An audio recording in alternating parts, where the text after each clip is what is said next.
السلام علیکم عزیز طلباء، پچھلے چیپٹر میں ہم نے پیج نمبر 92 سے 99 تک پڑھا تھا، اور ابھی ہم باب چہارم کا تاریخ پاکستان کا ہی پیج نمبر 99 سے لے کر 106 تک پڑھیں گے، 106 تک پڑھیں گے، مختصر سوالات بھی پڑھیں گے اور ساتھ ریڈنگ بھی کریں گے۔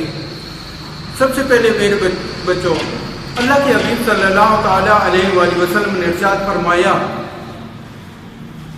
کہ مومن کی دعا عرش تک جاتی ہے، لیکن جب مومن کی دعا کے اول آخر میں درود شریف نہیں مجھ پہ پڑھا جاتا تو وہ عرش اور آسمان دنیا کے درمیان معلق رہتی ہے۔ اگر ہم یہ چاہتے ہیں کہ ہماری دعائیں سیدھی رب کریم کی بارگاہ میں چلی جائیں، پیش ہو جائیں، تو لازم ہے کہ ہم دعا کے آخر میں اور دعا کی شروع میں اللہ کے حبیب صلی اللہ تعالیٰ علیہ وآلہ وسلم پر درود پڑھیں۔ تو ایک بار آپ بھی پڑھ لیجئے، صلی اللہ محمد و آل محمد۔ آج ہمارا ٹاپک ہے پیج نمبر 99، پاکستان کے پہلے وزیر اعظم کی حیثیت سے لیاقت علی خان کا کردار۔ لیاقت علی خان، کوشچن دیکھیں، لیاقت علی خان کب اور کہاں پیدا ہوئے؟ پاکستان کے پہلے وزیر اعظم لیاقت علی خان 1896 میں مشرقی پنجاب کے صوبے کرنال میں پیدا ہوئے۔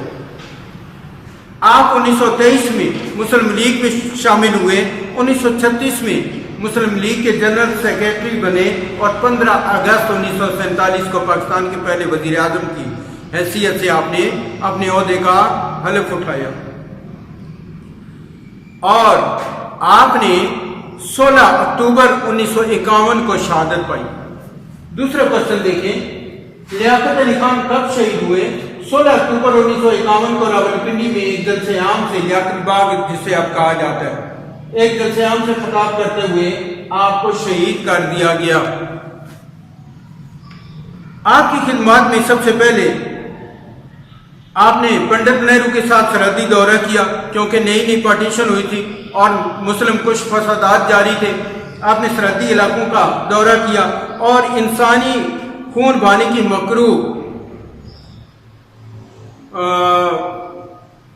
حرکت سے باز رہنے کے لیے سب کو کہا، اپیل کی آپ نے ہندوؤں اور سکھوں سے کہ غریب مسلمانوں کا خون نہ بہایا جائے۔ پنجاب میں داخل ہونے والے مہاجرین جو کثیر تعداد میں آ رہے تھے، ان کو سیٹل کرنے کے لیے، ان کو آباد کرنے کے لیے آپ نے مہاجرین کی آباد کاری کے لیے خاص طور پہ آپ نے کمیٹی بنائی اور اس کام کی نگرانی خود کی۔ انتظامی ڈھانچے کی تشکیل کے لیے آپ نے کئی اقدامات کیے۔ قائد اعظم کی وفات کے بعد جب قوم صدمے میں تھی اور بھارتی قیادت پاکستان کے خلاف مسلسل گولہ باری کر رہی تھی، اقدامات کر رہی تھی، ایسے کام کر رہی تھی جس سے پاکستان کو پریشانیاں لاگتیں، تو آپ نے ان پر قابو پایا۔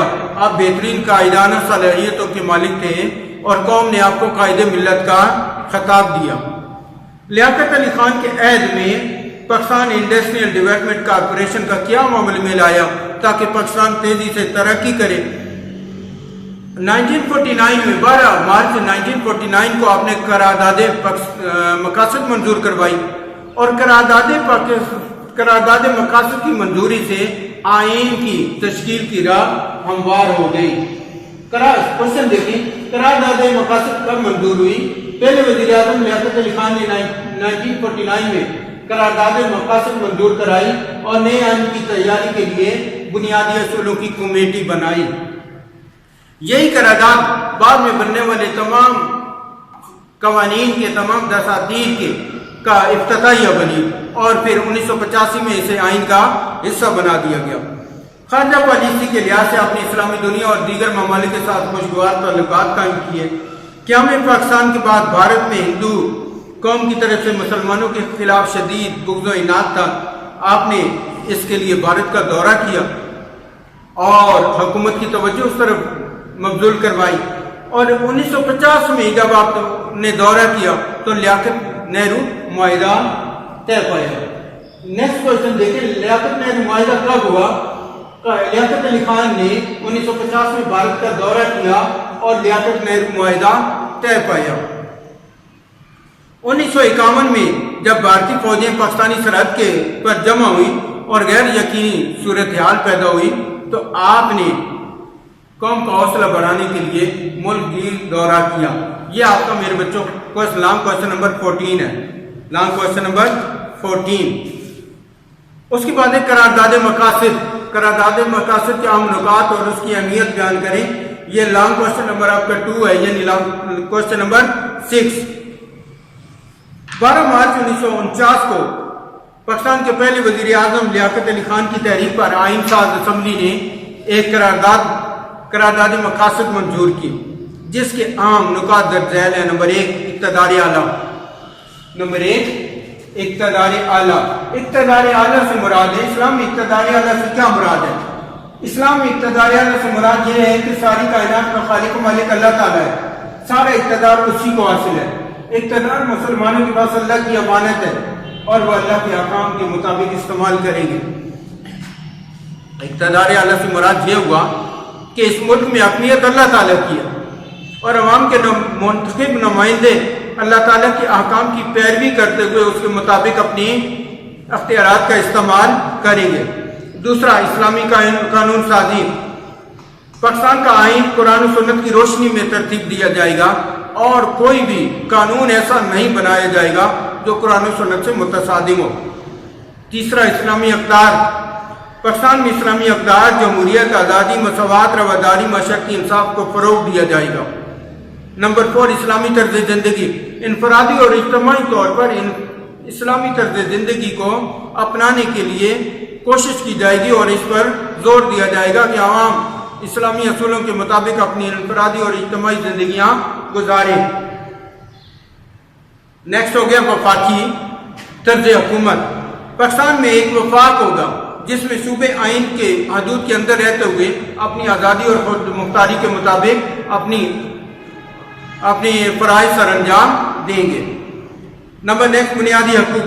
تمام شہریوں کو بلا امتیاز معاشرتی، معاشی، سیاسی اور مذہبی حقوق حاصل ہوں گے۔ انہیں فکر و اظہار، تنظیم سازی، آزادی اجتماع میسر ہوگا تاکہ وہ اپنی شخصیتوں کی بہتر نشو و نما کر سکیں۔ نمبر 7، پسماندہ علاقوں کی ترقی۔ پسماندہ علاقوں کو سیاسی، معاشی، معاشرتی شعبے میں ترقی دینے کے لیے ہر ممکن اقدام کیے جائیں گے۔ پیج نمبر 102 پہ دیکھیں، اقلیتوں کو تحفظ۔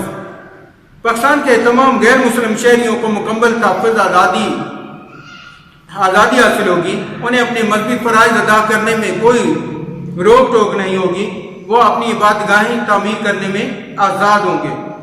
نمبر 9، عدلیہ کی آزادی۔ عدلیہ آزاد اور خود مختار ہوگی، اس پر کسی قسم کا دباؤ نہیں ہوگا۔ وہ انصاف کے تقاضے پورے کرے گی اور اپنے اختیارات کے مطابق پورے کرنے کی حامل ہوگی۔ قرارداد مقاصد کی اہمیت بیان دیکھیں۔ پاکستان کے آئین سازی کی تاریخ میں قرارداد مقاصد کو بہت اہمیت حاصل ہے۔ اس قرارداد کے ذریعے تخلیق پاکستان کے مقاصد کو پورا کرنے کے لیے قرآن و سنت کی روشنی میں ایک معاشرے کے قیام کا اور ایک معاشرے کی تخلیق کو نصب العین قرار دیا گیا۔ اس لیے اس کو پاکستان کے تینوں دساتیر 1956، 1962 اور 1973 کے آئین کا حصہ بنایا گیا۔ نیکسٹ آپ دیکھیں کوشچن، قرارداد پاکستان مقاصد کی اہمیت بیان کریں۔ اس قرارداد کے ذریعے تخلیق پاکستان کے مقاصد، پاکستان بننے کے مقاصد، پاکستان کیوں بنایا گیا؟ پاکستان اس لیے بنایا گیا تاکہ ہم اسلام کے مطابق اپنی زندگی استوار کر سکیں۔ پورا کرنے کے لیے قرآن و سنت کی روشنی میں اسلامی معاشرے کا قیام عمل میں لانا نصب العین مقصد قرار دیا گیا۔ نیکسٹ ٹاپک دیکھیں بیٹا، ریاستوں اور قبائلی علاقوں کا پاکستان سے الحاق جڑنا، ساتھ ملنا، شامل ہونا۔ دیسی ریاستوں کی بڑی تعداد پاکستان اور بھارت کے علاقوں کے درمیان واقع تھی۔ زیادہ تر ریاستوں نے اپنے فیصلے خود کر لیے۔ صرف ریاست جموں کشمیر، ریاست جوناگڑھ، ریاست حیدرآباد دکن منامہ دار اپنے بارے میں کوئی فیصلہ نہ کر سکی۔ جوناگڑھ اور منامہ دار کے والیان نے پاکستان کے ساتھ ملنے کا فیصلہ کیا، لیکن بھارت نے فوج کشی کے ذریعے ان پر قبضہ کر لیا۔ اسی طرح کشمیر کی 80% آبادی مسلمان تھی اور وہ پاکستان کے ساتھ الحاق چاہتے تھے، لیکن ہری سنگھ جو کشمیر کا راجا تھا اس نے ہندوستان کے ساتھ ساز باز کر کے بھارتی فوج کو کشمیر میں داخل ہونے کی اجازت دی اور یوں بھارت نے کشمیر پر فوج کشی کر کے قبضہ کر لیا۔ اس کا نیکسٹ پیراگراف دیکھیں، آخری قیام پاکستان سے صوبہ سرحد میں دیر، سوات اور چترال کی ریاستوں کا الگ الگ وجود قائم رہا۔ یہ وہ ریاستیں تھیں جنہوں نے اپنے وجود کو الگ قائم رکھا، لیکن 1969 میں جنرل ضیاء خان کے اقتدار میں ان کی حکومت میں ان کی الگ ریاست الگ حیثیت کا خاتمہ ہو گیا اور تینوں ریاستوں کو ملا کر مالاکنڈ ڈویژن تشکیل دیا گیا اور اسے صوبہ سرحد یعنی KPK میں شامل کر دیا گیا۔ نیکسٹ دیکھیں، مالاکنڈ ڈویژن کیسے تشکیل پایا۔ 1969 میں صدر جنرل محمد ضیاء خان نے دیر، سوات، چترال تینوں ریاستوں کی الگ حیثیت کو ختم کر کے مالاکنڈ ڈویژن بنایا اور اسے صوبہ سرحد KPK یعنی خیبر پختونخوا میں شامل کر دیا۔ 1 یونٹ کا قیام کب عمل میں آیا؟ 14 اکتوبر 1955 کو صوبہ پنجاب، سندھ، سرحد اور بلوچستان کو ملا کر ایک صوبہ مغربی پاکستان بنایا گیا، یعنی ہمارے موجودہ پاکستان کے چاروں صوبوں کو ملا کر ایک صوبہ مغربی پاکستان بنایا گیا تاکہ انتظامی مشکلات پر قابو پایا جا سکے۔ اس طرح 2 صوبے بن گئے، ایک مشرقی پاکستان جو اب بنگلہ دیش ہے اور دوسرا مغربی پاکستان جس کا حصہ پنجاب، سندھ، سرحد، بلوچستان ہے،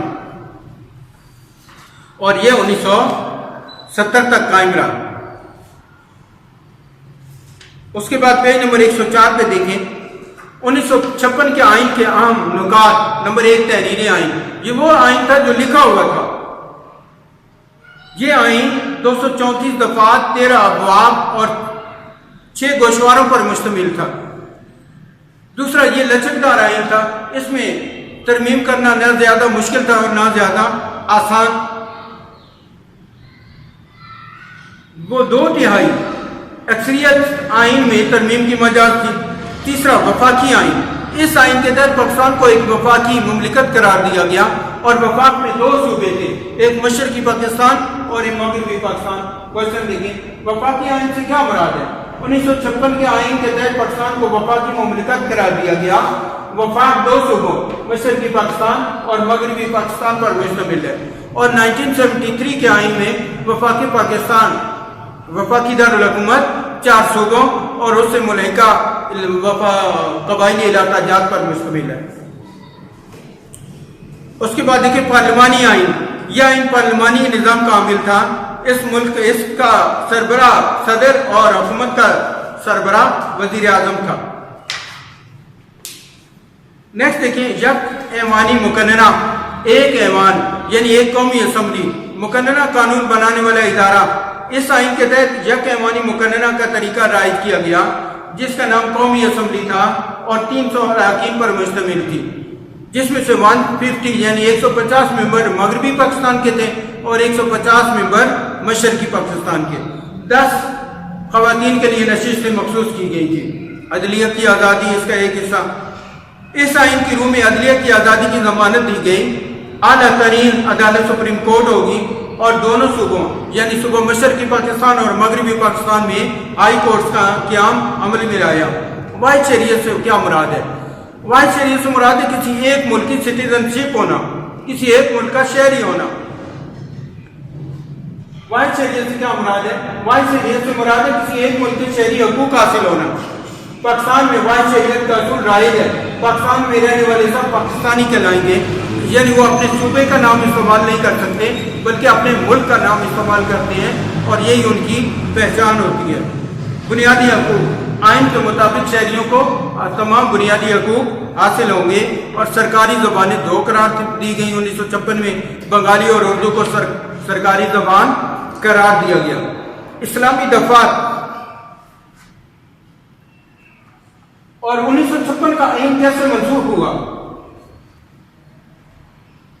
اسلامی دفعات دیکھیں، 1956 کے آئین کی 5 اسلامی دفعات۔ نمبر 1، صدر لازمی طور پر مسلمان ہوگا۔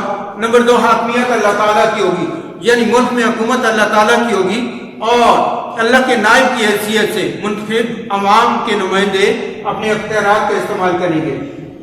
نمبر 3، عوام انفرادی اور اجتماعی زندگی اسلام کے مطابق استوار کریں گے، گزاریں گے۔ نمبر 4، قرآن و سنت سے متصادم یعنی قرآن و سنت کے خلاف کوئی بھی آئین قانون نہیں بنایا جائے گا۔ نمبر 5، شراب، جوا، عصمت فروشی، سود اور دوسری تمام برائیوں کا خاتمہ کیا جائے گا۔ آئین کی منسوخی، 1956 کا آئین 2 سال 7 ماہ نافذ رہا، لیکن اکتوبر 1958 میں جنرل ایوب خان نے اقتدار پر قبضہ کر لیا اور یوں اس اسمبلی کا بھی اور آئین کا بھی خاتمہ ہوا۔ تو کوشچن دیکھیں گے، 1956 کا آئین کیسے منسوخ ہوا؟ اکتوبر 1958 میں جنرل محمد ایوب خان نے اقتدار پر قبضہ کر لیا اور ملک کی جمہوری حکومت کو برطرف کر دیا اور آئین منسوخ کر دیا۔ یہ آئین 2 سال کا 7 ماہ نافذ رہا۔ عزیز طلبہ، یہ آپ کا چیپٹر نمبر 4 یعنی باب چہارم کا دوسرا لیکچر تھا، اور اس کے تمام شارٹ کوشچن اور لانگ کوشچن آپ کو بتائے گئے، یہ آپ نے لکھنے اور یاد کرنے ہیں۔